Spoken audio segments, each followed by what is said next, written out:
From this to this. Wow. Ngayon guys, ay magluluto tayo ng beef mechado at ipamimigay natin sa mga bata. Bless and love. Kaninang umaga, nagbili ako ng mga bigas at ipamimigay ko rin sa mga followers ko. Basta takos lang. So ngayon, magluluto tayo ng beef. Siguro guys, magluluto ako palagi ng beef kasi yun yung favorite ko. So before tayo mag-isa guys, unahin muna natin i-sear, iprito yung ating baka. Huwag masyadong sakto lang, hindi naman na maluto talaga yung sa labas lang. Bali 3 kilo pala tong binili ko. Worth it to para sa mga 20 katao. Madami yan. Diyan lang sa video, konti-konti ko lang para masakto luto sa labas. So yan ang itsura niya sa zoom in. So habang sinisir ko yung mga baka ko, pwede na ako mag-slice ngayon ng mga onions ko. Pasensyahan nyo na lang pala yung buhok ko kasi nagputi-puti dyan. Akala nyo matanda na ako pero hindi pa. 30 pa lang ako. Kasi naglaro kami ng games kanina ni sister. Tapos ako may sige kapilde. Mo na naingan na akong buhok. Jawa na. Pero di po kumusugot na di ko kabalos. Na, balanse na. So ilagay na natin yung mga lamas. Unahin natin yung onion. Then next yung bawang. Then sunod yung tomato paste. Then binalik ko na yung naprito ko konting baka. Then nilagyan ko ng tomato sauce. Then lagyan na natin ng tubig. Then liver sauce. After 1 hour and 30 minutes na palata ko na siya, ilagay na natin yung carrots. And another 5 minutes, lagay na natin yung patatas. Then yung bell pepper last. Ayun no, goods na bay. Pwede na. Let's go!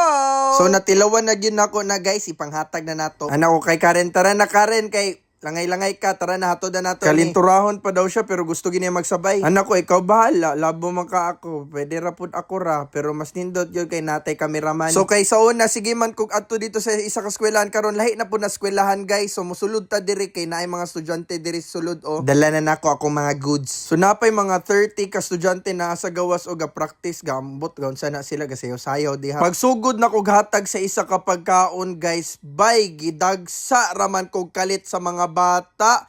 Wa ko ka expect bay, di na ko makontrol na ko. Ayaw magsaba, wait lang. Ginatulak na ko nilabay until naabot na sa point bay na gibili na lang lagi na ko sudan. Bahala na mo kamoy bira dira. Buisit. Pero salamat kayo sa mga nagsuporta and nagkuha sa akong foods. Unta, nalamian mo, baka baya na. Di na basta-basta. Lisod kayo guys, nakulbaan ko ani. Kay mura kog malata diri. Nya, pagkahuman na mag-deliver sa pagkaon dito guys, napa ko'y budget buenas ani dirin. Manghatag kog allowance tig 100 sa mga estudyante na moagi.